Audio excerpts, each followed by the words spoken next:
नमस्कार दोस्तों, स्वागत है आपका स्टडी फॉर सिविल सर्विसेज में। वीडियो को पूरा देखिए। कोई भी आपका फीडबैक है, कोई सजेशन है, तुरंत वीडियो में कमेंट करके जरूर बताइए। अच्छा लगे तो वीडियो लाइक जरूर कर लीजिए और ऐसे वीडियो लगातार फ्री में पाने के लिए चैनल को तुरंत सब्सक्राइब कर लीजिए और बेल आइकन को जरूर टैप कर लीजिए ताकि आगे भी सारे वीडियो आपको मिलते रहे। यूट्यूब में फॉलो करते हैं तो प्लीज ये वाला फ्री टेलीग्राम चैनल जरूर ज्वाइन कर लीजिएगा। सारे नोटिफिकेशन, सारे अपडेट यहीं पे आते हैं, ध्यान रखिएगा। स्टडी फॉर सिविल सर्विसेज का कोई भी पेड ग्रुप अगर आपको ज्वाइन करना है तो सिर्फ 856480560609797523864455 यही नंबर है हमारे, सिर्फ जहां पे कॉल या व्हाट्सएप कर सकते हैं। इंस्टाग्राम पे हमारा पेज जरूर फॉलो कर लीजिएगा, स्टडी फॉर सिविल .सर्विसेज है। ट्विटर पे हमको जरूर फॉलो कर लीजिएगा @study for civil। आज के इस वीडियो में हम जीएस पेपर 3 के इकोनॉमी सेक्शन से इन्फ्लेशन से रिलेटेड यानी मुद्रास्फीति से रिलेटेड टॉपिक डिस्कस करेंगे। होलसेल प्राइस इंडेक्स और कंज्यूमर प्राइस इंडेक्स को हम देखेंगे कि होलसेल प्राइस इंडेक्स और कंज्यूमर प्राइस इंडेक्स किस तरीके से मापे जाते हैं और इन दोनों में क्या डिफरेंस होता है। तो चलिए आगे बढ़ते हैं और क्वेश्चन के फॉर्म में इस पूरे टॉपिक को समझते हैं। हमारा क्वेश्चन कह रहा है explain the difference between wholesale price index and consumer price index. थोक मूल्य सूचकांक और उपभोक्ता मूल्य सूचकांक के बीच अंतर को स्पष्ट करें। भारत में मुद्रास्फीति यानी इन्फ्लेशन को मापने के लिए दो तरीके के मेथड्स यूज़ किए जाते हैं। दो पैमाने होते हैं भारत में मुद्रास्फीति को मापने के लिए। पहला है होलसेल प्राइस इंडेक्स यानी कि थोक मूल्य सूचकांक और कंज्यूमर प्राइस इंडेक्स यानी कि खुदरा मूल्य सूचकांक।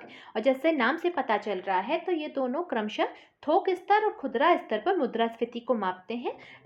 दे measure inflation at wholesale level and retail level respectively. और इन दोनों के बीच डिफरेंस क्या है, अंतर क्या है, आइए आगे समझते हैं। हम होलसेल प्राइस इंडेक्स और कंज्यूमर प्राइस इंडेक्स को अलग अलग से समझें और इनके डिटेल्स देखें। उससे पहले चलिए हम डिस्कस करते हैं, थोड़ा सा बैकग्राउंड समझते हैं कि होलसेल प्राइस इंडेक्स और कंज्यूमर प्राइस इंडेक्स कैसे नापे जाते हैं। तो देखिए, कोई भी फैक्ट्री है, फैक्ट्री में सामान बनेगा फैक्ट्री में तो पहले होलसेलर के पास पहुंचेगा। होलसेलर के बाद से ये सामान जाएगा रिटेलर्स के पास और रिटेलर्स के पास से फिर ये सामान जाएगा किसी कंज्यूमर के पास। तो सबसे पहले जब फैक्ट्री से सामान बना और फैक्ट्री से सामान निकल करके होलसेलर के पास गया तो एक ट्रांसपोर्टेशन कॉस्ट यहाँ लगा। उसके बाद जब होलसेलर के पास ही रिटेलर के पास जाएगा तो एक ट्रांसपोर्टेशन कॉस्ट यहाँ लगेगा और उसके बाद ये कंज्यूमर के पास फाइनली जाएगा। तो हमारा एक सिंपल सा फॉर्मूला होता है CPI का। ये होता है wholesale price index plus transportation cost plus retailers margin. अब यहाँ से देखिए, एक ट्रांसपोर्टेशन कॉस्ट ये लगा, एक ट्रांसपोर्टेशन कॉस्ट ये लगा। ट्रांसपोर्टेशन कॉस्ट 1 ये है, ट्रांसपोर्टेशन कॉस्ट 2 ये है। और उसके बाद रिटेलर भी अपना कुछ मार्जिन लेगा, उसके बाद एक प्रॉफिट पे, एक मार्जिन पे ये कंज्यूमर को सामान बेचेगा। तो आपको इस फॉर्मूले को देख के समझ में आ रहा होगा कि हमेशा वैल्यू कंज्यूमर प्राइस इंडेक्स की ज़्यादा होगी। इसकी वैल्यू हमेशा ज़्यादा आएगी कंपैरेटिवली होलसेल प्राइस इंडेक्स से।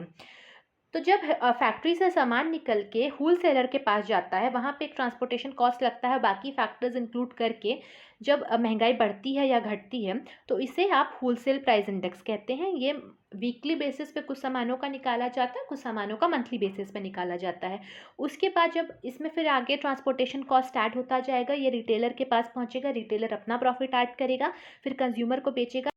तो ये सामान जब कंज्यूमर के पास जाएगा, सारे ट्रांसपोर्टेशन कॉस्ट और रिटेलर्स मार्जिन सब ऐड करके उस प्राइस पे नापा जाएगा हमारा कंज्यूमर प्राइस इंडेक्स।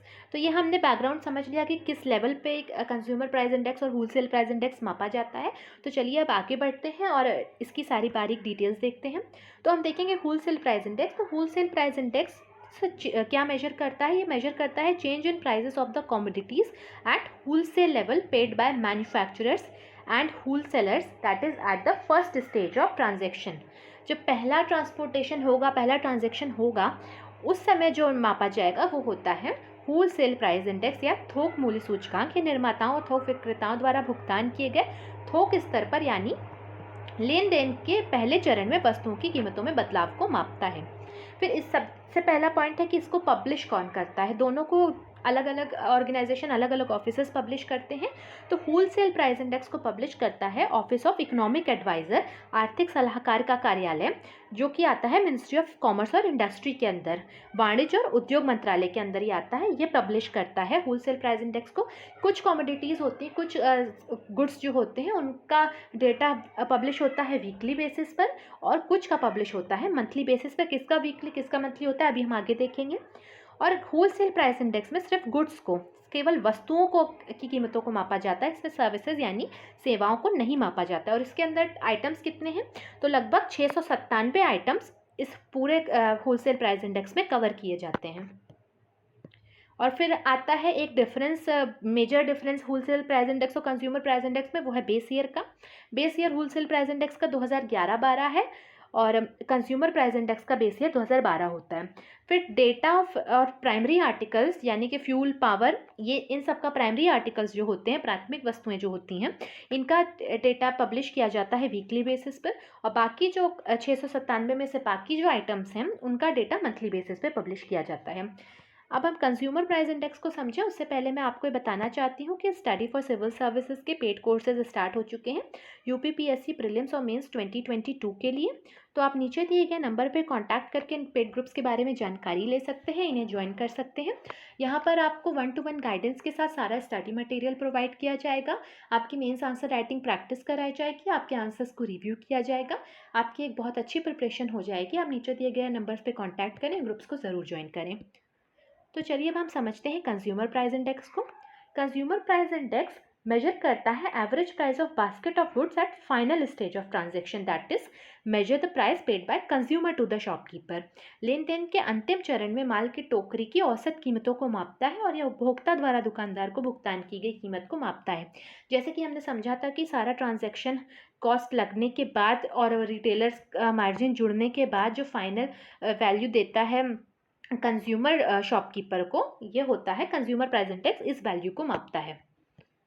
तो कंज्यूमर प्राइस इंडेक्स बेसिकली 4 तरीके का होता है। पहला होता है इंडस्ट्रियल वर्कर्स के लिए यानी कि औद्योगिक श्रमिकों के लिए, फिर होता है एग्रीकल्चर वर्कर्स के लिए यानी कृषि श्रमिकों के लिए, फिर रूरल लेबरर्स के लिए होता है यानी ग्रामीण मजदूरों के लिए, और फिर आता है consumer price index rural urban combined, ग्रामीण शहरी संयुक्त। तो जो हमारा बेसिकली जो हम यूज़ करते हैं, जो मंथली बेसिस पे कंज्यूमर प्राइस इंडेक्स आता है, महंगाई मापता है, वो होता है सीपीआई रूरल अर्बन कंबाइंड। बाकी के जो 3 हैं जो श्रमिकों से रिलेटेड हैं, इन्हें लेबर ब्यूरो यानी कि श्रम ब्यूरो इन्हें पब्लिश करता है। और लास्ट वाला जो है हमारा consumer price index rural urban combined, इसे नेशनल स्टैटिस्टिकल ऑफिस यानी कि सांख्यिकी कार्यालय इसे संकलित करता है, मंथली इसे पब्लिश करता है।